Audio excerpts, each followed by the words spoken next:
الحمد للہ الواحد الاحد الفرد الصمد والصلاة والسلام على خیر العباد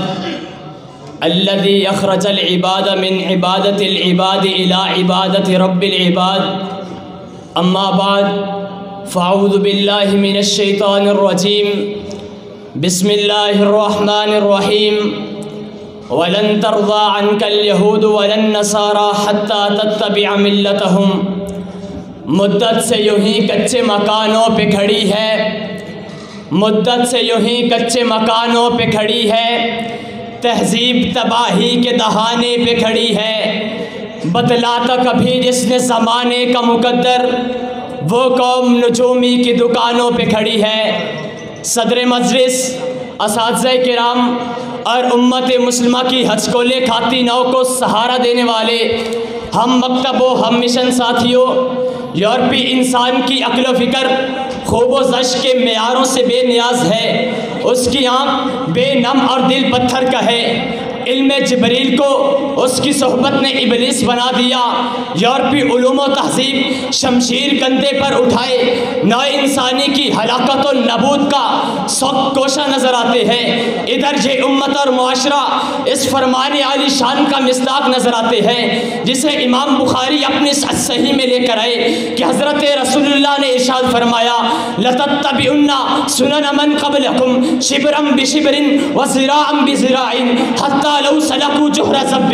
لَسَلَكْتُمُوهُ۔ سب سے پہلے یورپ نے ہمارے معاشرے پر فکری یلغار کی، اس معاشرے پر اثرات کو منتقل اور منقش کر دیا۔ یورپ نے اس معاشرے کو سیکولر بنا دیا۔ سیکولرزم یہ نہیں کہتا کہ خالق کائنات انسانوں کے مالک اور رب کا مکمل انکار کیا جائے، بلکہ اتنی سی بات کہہ کر کے اپنے مقصد کو حاصل کر لیتا ہے کہ اللہ کے دائرہ کار کو مسجد تک محدود کر دیا جائے۔ مسلمان اپنے مقررہ دن اور مقررہ مدت کے اندر عبادت خانے میں جا کر جو چاہے کرے، لیکن ہفتہ کے بقیہ دنوں میں کاروبار ہو یا سیاست ہو، معاشرت ہو یا ثقافتی سرگرمیاں، ان تمام معاملات میں مذہب کو دخل دینے کا کوئی اختیار نہ ہو۔ دین اور دنیا کی یہ تفریق یورپی ذہن اور تہذیب کی بنیاد ہے، جبکہ رب کائنات کا قرآن اس ثمر کا اعلان فرماتا ہے یا ایھا الذین آمنوا ادخلوا فی السلم کافہ۔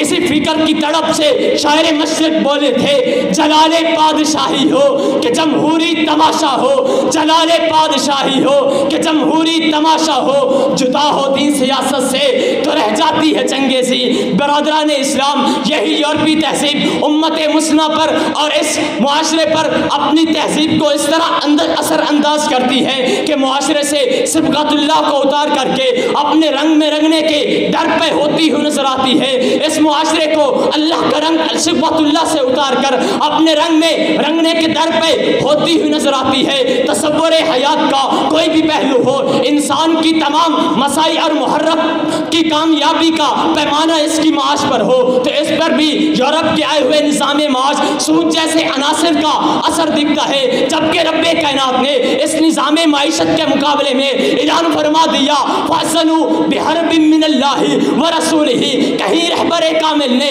لانا رسول اللہ صلی اللہ علیہ وسلم آکل الربا وموکلہ وکاتبہ وشاہدہ کی وعید کو ذکر فرما دیا، اور پھر یہی یورپی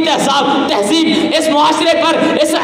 طرح اثر انداز ہوتی ہے کہ لذیذ کھانے، تفریح سفر اور شام کے اوقات میں ثقافت کے نام پر حصول لذت اور خوشی کے لیے موسیقی، ڈرامہ، ٹاک شوز اور فیشن شوز میں شرکت بنیادی داعیہ اور ضرورت قرار دیے گئے، جبکہ رب کائنات کا قرآن اعلان فرماتا ہے ان الذین یحبون ان تشیع الفاحشۃ فی الذین آمنوا لہم عذاب علیم فی الدنیا والآخرہ۔ اور شاعر کیا کہتا ہے کہ نئے انداز پہ ہے نوجوان کی طبیعت نے، یہ رانائی، یہ بیداری، یہ آزادی، یہ بے باکی، اسے اعتدال پسندی اور روشن خیالی کا نام دیا جاتا ہے، جبکہ رب کریم نے صدیوں قبل اس بات کا اعلان فرما دیا عسیٰ ان تکرہوا شیئا وہو خیر لکم وعسیٰ ان تحبوا شیئا وہو شر لکم واللہ یعلم وانتم لا تعلمون۔ سامعین محترم، آج اگر ہم پاکستان میں راج نظام تعلیم پر نظر دوڑائیں، ہمیں معلوم ہوتا ہوتا ہے یہ وہی نظام تعلیم ہے جو اہل یورپ کی سوچ کی عکاسی کرتا ہے۔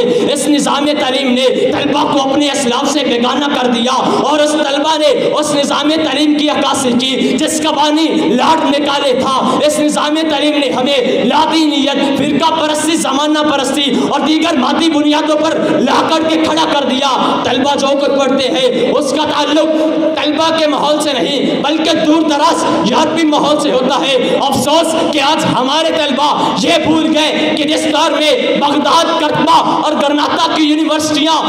علم و معرفت کے موتی لٹا رہی تھی، اس وقت یورپ مدرسے کے تصور سے بھی ناآشنا تھا۔ جس دور میں مسلمانوں کے قلم سے علمی ہزاروں شاہکار نکل رہی تھی، اس وقت یورپ نے کاغذ کی شکل بھی نہ دیکھی تھی۔ جس دور میں مسلمانوں کے شہر روشنی، خوبصورتی اور حسن انتظام کی وجہ سے دور جدید کی متمدن دنیا کو شرما رہے تھے، اس دور میں یورپ کے اندر تاریکی، گندگی، ضلالت، گمراہی، جہالت کے علاوہ کچھ بھی نہ تھا۔ اور جس وقت ہم نے اسلاف سے پائی ہوئی اس میراث کو گما دیا، انہوں نے اسے لے لیا، تب ہم حاکم سے محکوم بنے۔ اسی طرز عمل کو دیکھ کے اقبال تڑپا، بولا اور کہہ دیا حکومت کا تو کیا رونا کہ وہ ایک عارضی شے تھی، نہیں قدرت کے آئینے مسلم میں کوئی چارہ، مگر وہ علم کے موتی کتابیں اپنے آبا کی، جو دیکھو ان کو یورپ میں تو دل ہوتا ہے سی پارا۔ عزیزان من، یورپ آگے بڑھتے ہوئے ان فرعون علا فی الارض وجعل اہلہا شیعا کتاب اپنے بڑوں کا کردار ادا کرتے ہوئے اسلامی معاشرے پر یورپی تہذیب کے اثرات کو منتقل کرتا ہے۔ خلافت عثمانیہ کے دور سے اس وار اور یلغار کو شروع کیا، میر جعفر اور میر صادق کو اپنا ہمنوا اور ایجنٹ بنا کر مسلمانوں کو قوم پرستی پر ٹکڑے ٹکڑے کر دیا، جبکہ رب کائنات کا قرآن اس ثمر کا اعلان کرتا ہے یا ایھا الذین آمنوا ادخلوا فی السلم کافہ۔ ایک امت مسلمہ کو پیغام دیا تمہارا کلچر، ثقافت، لسانیت ہے، تم کسی کے مداد ہو کر کیوں نہ ہو کر درس دے کر مسلمانوں کے دلوں میں نفرت کے بیج بو کر مسلمانوں کو فرقہ پرستی اور وطن پرستی پر اکسا دیا۔ پھر حنبلی، شافعی، مالکی، جعفری، پنجابی، پختونی، بغدادی اور اس سے آگے بڑھتے ہوئے جاہلیت کے نقشے قدم پر لا کر کے زبان اور قبیلے کے نام پر تقسیم کر دیا۔ حضرات، جبکہ آج سے 1400 سال قبل ہمیں یہ سبق درس ملا تھا وَاعْتَصِمُوا بِحَبْلِ اللَّهِ جَمِيعًا وَلَا تَفَرَّقُوا۔ محمد عربی نے یا ایھا الناس الا ان ربکم واحد وان اباکم واحد الا لا فضل لعربی ولا لعجمی الا احمی ولا اسود الا احمر ولا احمر الا اسود الا بالتقوی۔ حضرات، اس سے آگے بڑھتے ہوئے ہمارا معاشرہ کہیں اپریل فول مناتے ہوئے اسلامی شریعت کی حدوں کو پامال کرتا ہوا نظر آتا ہے، جبکہ خالق کائنات نے ایسا کرنے والوں کو انہی کے اندر شمار کرتے ہوئے اعلان فرما دیا یا ایھا الذین آمنوا لا تتخذوا اليہود والنصارى اولیاء بعضهم اولیاء بعض ومن یتولہم منکم فانہ منہم۔ حضرات، آج ہمیں اسلام کے ہونے کی ضرورت ہے، کیونکہ اسلام نے ہمیں السلام سے لے کر والسلام تلک، اسلام نے ہمیں اخلاقیات سے لے کر سماجیات تلک، اسلام نے ہمیں معاشرت سے لے کر معیشت تلک تمام طریقہ حیات کا احاطہ کیا ہے، اور اس بات کی دعوت دی ہے کہ چھوڑ دے دو رنگی، یک رنگ ہو جا، یا سراسر موم ہو جا، یا سراسر سنگ ہو جا، وما علینا الا البلاغ المبین۔